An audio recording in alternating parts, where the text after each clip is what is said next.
are you all? I hope everybody is fine. So let's begin. As you can see on the screen, can you recognize these logos? Okay, so I will tell you what are these. These are the softwares which are installed in our PC from which we can do our programming. Okay. Now let's come up to the second question.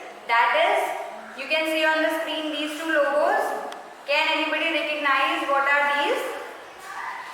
Okay, so I will tell you, these are the logos of system software and application software. These are the types of software. Now let's come to the third question. Okay, now you can see on the screen the logo. Can anybody recognize?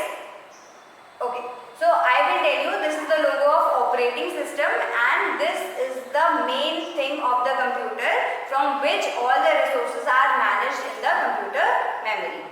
Okay, so now I will tell you how to install any software in your PC or laptop. So I will show you, these two are the CDs. This is of antivirus and this is of system software, okay, through which we are able to install any software in our PC or laptop. So I will tell you the method how to install in our PC, okay. Suppose we have to install a Typing Master software. We'll double click on the icon and then we'll click on the run button. Then there will be option of choosing the language. We'll select English and then click on OK button. Okay. Then after that we'll see the logo of Typing Master, and after some time you will get the option of next. When you click on next button, there will be option in which you have to select I accept the agreement. Then you will click on next button, again on next button, again on next, and we'll get the option of install. Just click on this install and the file will be copied or installed in your PC or laptop, and after this you will get the option of finish button. Let it be installed, then you will get the option of finish button. See, finish button option is there. You click on it and your software is installed in your PC. As you can see, the first screen of the Typing Master. Okay. Okay children, so now we'll begin with our today's topic, that is software. Okay, so what is software? Can anybody tell? Okay, I will tell you, software can be defined as a collection of programs and related data, and these programs instruct the computer how to do and what to do. Okay, so now let's see how many types of software are there. Okay. So I will tell you, there are two types of software. First is system software and the second one is application software. Okay. So now these softwares are also divided into some categories. I will tell you, system software is divided into two categories. The first one is operating system, which is the most important part of computer. An example of this operating system can be Windows 7. Okay. And another one is utility software. These softwares manages both the hardware and the software of the computer. An example is antivirus or backup programs. Okay. Now the application software is also divided into two categories. The first is general purpose application software. As its name suggests, general purpose means anybody can use this software for any programming purpose. And the second is specific purpose application software. These are the softwares which perform some specific tasks. For example, Tally. Tally is the software through which we can perform only one specific task. Now let's study both the softwares in more detail. Okay. So let's start with the first software, that is system software, which is also known as system package. It is a set of one or more programs that is designed to operate and control the operations of a computer system. Okay, so what is system software? Basically, it operates and controls the operations of a computer system. Now, Macintosh and Windows 7 are the two most popular system software. And the example of system software is operating system. It is the most important thing of a computer system through which all the other computer softwares are managed. Okay.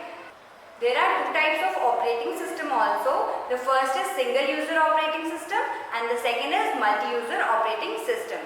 So single user operating system are those operating systems which supports only one user at a time. means only one people can perform any task on a software, and the example of single user is MS-DOS.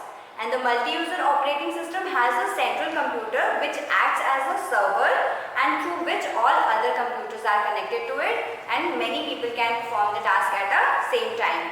And the example of this is Windows 7, Linux, etc. Now let's see the another type of system software, that is utility software. Okay, so what is utility software? Utility software includes the certain small programs which maintains the computer hardware and software of the computer. Okay, and now utility software includes two types of things under it. The first one is antivirus. Okay, so what is antivirus? Antivirus is a program that is designed to protect your computer against any computer viruses. For example, Quick Heal. Okay, Quick Heal is the antivirus software which we can install in our computer to protect our computer. Okay. The next is backup programs. Backup programs is those which helps us to recover the data which might have been deleted accidentally by us.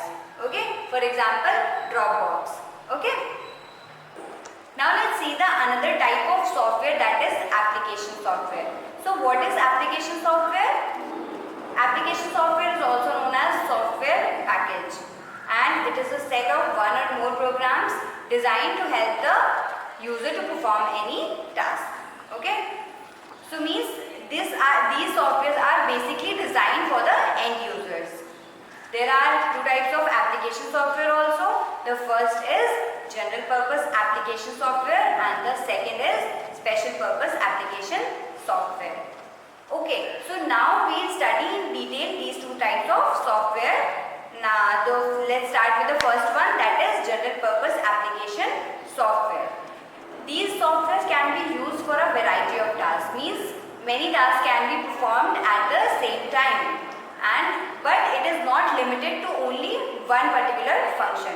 Okay, for example, we can take the example of word processor. This could be classified as the application software of general purpose because it allows us to write novels, it allows us to make posters, do any editing part in the computer. Now let's see some more examples of general purpose application software. The first one is word processing software. It allows us to do many modifications such as creating files, editing, formatting, printing, text and graphics in a document. For example, MS Word, WordPerfect, etc. Okay. The second part is DBMS, that is Database Management System. It is a program that stores large amount of data in an organized manner. Means it organizes the data and it can store many large amount of data in it. Okay. For example, we can say in this MS Access, Oracle. These are the examples of database management system. And the next or the last is presentation software. As everybody knows, we make presentations on MS PowerPoint. So these are the presentation software which helps us to design slideshows and multimedia presentations. Okay, and the example I have already told you, that is MS PowerPoint. Okay, so now we will see another type of application software, that is special purpose application software. These are the software which executes only one specific task. So the example of special purpose application software can be the camera of your phone. As I can show you, see, this is the camera icon of your phone.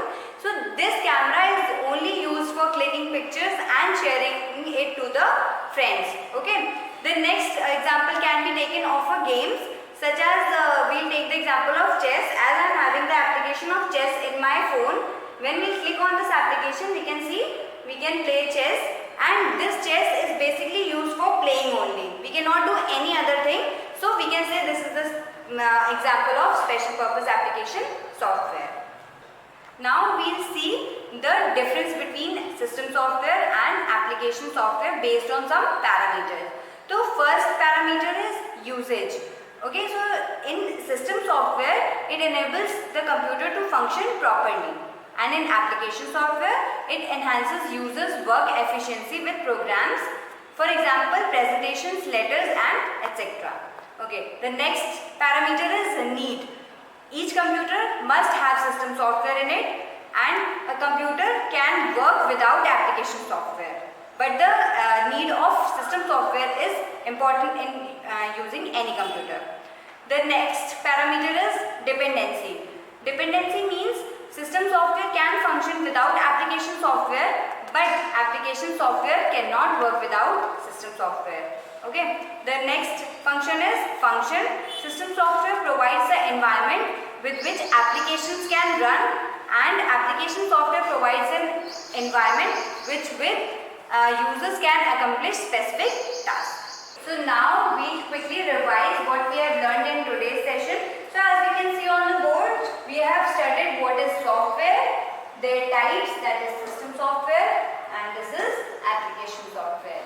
Okay. Now system software is also divided into two categories. The first one is operating software and the other is utility software.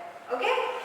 Now I have already told you that operating system is also divided into two parts, as you can see on the board. This in single user operating system and multi-user operating system. And this utility program is not divided into parts, but it includes these two following, that is antivirus